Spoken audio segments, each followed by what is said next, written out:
Kiongozi mpya wa Irani Mujtaba Khamenei achukua nafasi ya baba yake.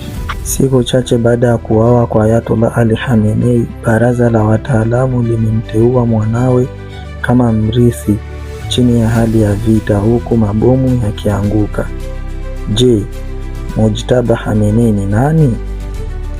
Mujtaba Khamenei ni mtoto wa pili wa Ayatollah Ali Khamenei aliyekuwa kiongozi mkuu wa zamani wa Irani. Alizaliwa tarehe 8 Septemba mwaka 1969 huko Mashhad, Iran. Mujtaba ni mwanasiasa na kiongozi wa kidini ambaye amesoma teolojia na amefanya kazi katika Jeshi la Mapinduzi la Kiislamu IRGC wakati wa vita vya Iran na Iraq.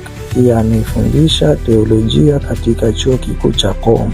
Mujtaba Khamenei amechaguliwa kuwa kiongozi mkuu mpya wa Iran tarehe 8 Machi 2026 baada ya kifo cha baba yake Ayatollah Ali Khamenei. Mujtaba Khamenei ana mtoto mmoja wa kiume anayeitwa Ali. Pia anatajwa kuwa na ndoa na Zahra Haddadi Abedi, lakini taarifa kuhusu watoto wake wengine hazijulikani kwa wazi. Na hii ni Tamaduni Africa News. Tunakuomba ndugu mtazamaji uweze kujiunga na channel yetu hii pendwa Tamaduni Africa News. Please tunakuomba subscribe ili upate taarifa nyingi za ukweli, za uhakika na zenye kuvutia. Asante. Tamaduni Africa News. Karibu.